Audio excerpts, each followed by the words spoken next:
Oh, oh yeah. Hey, Richard Blackstone here with today's Create One Love Note. And you caught me kind of in the middle of breakfast here, but yeah. You know about cantaloupe? God, it's so delicious. Mm. You know, whenever I eat like fresh fruit, vegetables, whatever, it just blows me away how delicious they are. With absolutely, you don't have to do anything. You just take them. You know, they got a skin or something on them. You take them off the skin. Cantaloupe, you know, it's easy to you know, cut them up in slices and all those melons, you know, and then apples, oranges, stuff like that. Okay, I just wanted to let you know, I talk a lot about drinking water all the time too, and I'm a water nut. The number one thing you can do to improve your health right now: drink tons of water, and no substitutes, not juices, not beer, not coffee. Fresh, clear water, and not only feeds and cleans out your system, but it adds all the oxygen into your blood cells, and that's where it's all happening. See, every cell in your body is intelligent, but it needs water to survive. And so when you're dehydrated, which, you know, 90% of the population is dehydrated, then you're prone to illnesses because it all starts from the inside out. So you need to hydrate your body with water, and then you feed it with natural foods. You know, don't buy junk out of a box. How could you possibly think that something out of a box has any nutrition whatsoever? It has none. I don't care what they tell you. You know, I don't care what they say. None. This is the real thing. Okay. Anyway, just a little plug there for nutrition. Okay. So today I'm going to read you a love note. Yeah. I'm going to talk about it so it applies to your daily life. Okay. And you know, one of my policies, the one thing I like to do about these is, you know, because our love notes come from our archives, they're about a year old. I like to, I don't read them before I do the video, so I get this kind of fresh take on them as well. So let's see what this one has to say. Okay? Love note says, who are you? Are you your thoughts? Have you ever noticed how your thoughts come and go? Sometimes you get a thought and you like it and pursue it, and that is how you begin the process of the law of attraction. Sometimes you get a thought and you think it doesn't serve you, so you just drop it, and you go to a positive thought that does serve you. You observe your thoughts, and you can manipulate your thoughts, right? So, are you your thoughts? You observe your thoughts, and no, wait a minute. Are you your thoughts? No. You are the observer of your thoughts. You, my friend, are the silent observer who is witnessing everything in your life experience. Build a conscious relationship with this silent observer and watch your life from this perspective. Now, it's easy to do, and it will allow you to see your life from a much clearer vantage point that does not judge or condemn. It just observes and smiles all the time. Be that silent observer. You know, you're not your thoughts. You're not the things that come and go out of your head. If you were, you'd just be like this crazy machine. You know, you are the observer of your thoughts. You are so much more than you think you are. And it all begins with this concept of, who am I? Who am I, really? And, you know, because we live in this universe of relativity and duality, we keep thinking that we must be our thoughts, because where else would they come from? They come from us, right? Well, no, not necessarily, because you are a three-part being made up of mind, body, and spirit. And the mind part of your beingness is the interface between the seen and the unseen. And it's also the part of your beingness that manifests into your existence whatever it is that you desire. It's the mind. So that's why the law of attraction works on the mind and your thoughts, because your thoughts are the genesis of everything that really does manifest in your life. So you may have a thought that you want to pursue and manifest, and so you think, well, I thought that thought, but not necessarily. That thought came from another pre-existing predisposed desire that you have, and that's where your thoughts originate.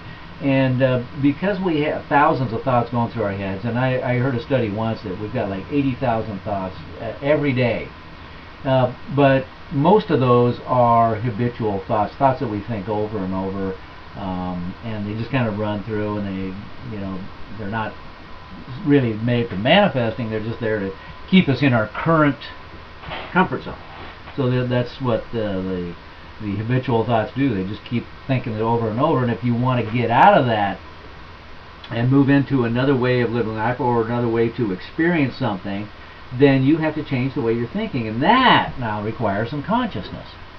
And so the deal is you are not your thoughts. You are the observer of your thoughts. Now that kind of shifts your perspective, because when you're the observer, then you can observe a thought and go, oh, that's very interesting. I feel that does not serve me, and you can just drop the thought. When you are in your thoughts and your thought comes to you and you say, whoa, man, I got to do something about that, then you're just kind of in this mode of reacting all the time. And instead of reacting, the better course you might want to take is to create. It's interesting that the words react and create use the exact same word, or letters. React and create, just a shift in the letters makes it entirely different about what you do with the thoughts that come into your head. You serve yourself when you create whatever it is you desire, and you don't necessarily serve yourself when you react to whatever comes into your mind at the time. It's just the nature of the game. And so this is another powerful love note. This kind of goes pretty deep into the concept of who you really are, because you're thinking about, well, am I my thoughts? And in ultimate reality, no, you're not. Your thoughts are part of the game, that's definite, but those thoughts come from a collective consciousness that is immersed in duality and relativity.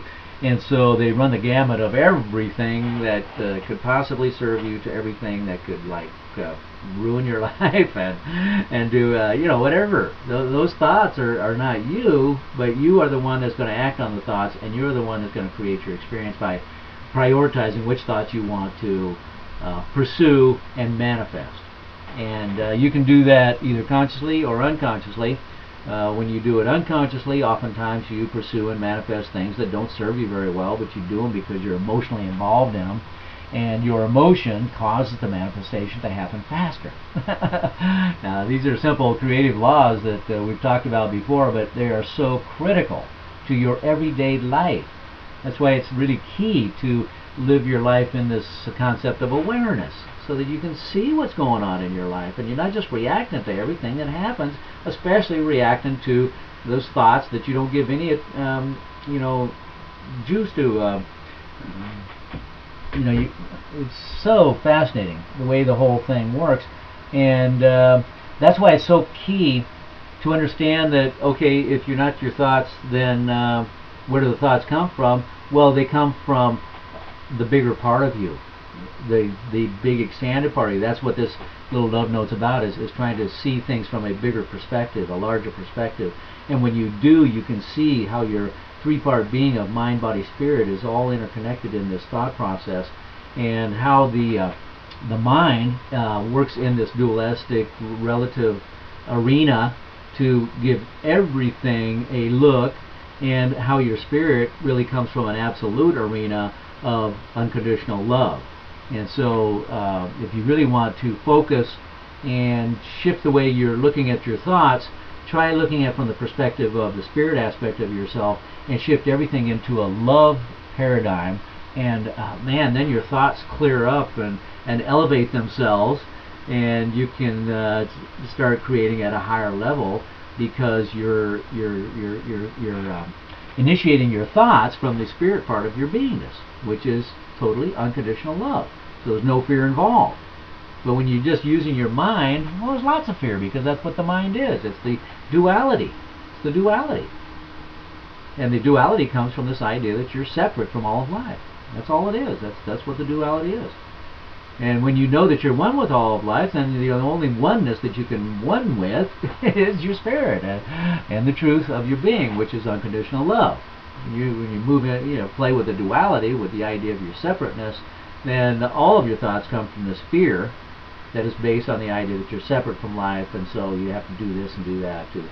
And it just, then you get tied into the minutia, and your life rules you instead of you ruling your life.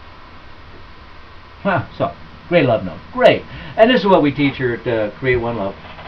We teach this idea of moving out of the sphere-based paradigm of separation and moving into a love-based paradigm that's built on the concept of oneness. And it's a very simple concept, but very complex. But one of the things we're going to help you with is to get you going on that journey with this free ebook, 3 Foundation Pillars. Go and get this ebook at getblueprintformanifesting.com. It's free. It's yours. There's an audio too, and it's really powerful. MP3 that you can do what you want. So do that. Get your day going. And then go out, have a magnificent day, understanding that if you have one thought, make it unconditional love. Actually, create a vision of your life that you really want to experience, and then just keep thinking that thought. That's my advice for today. Okay? And if I were you, I would include unconditional love in that vision, because it's going to work better. Okay, that's it for today. I'll see you tomorrow on the next one. Until always, of course until always, we're eternal beings, right? As always, live in love. Oh, it's so powerful. And try it, you'll like it. I guarantee it.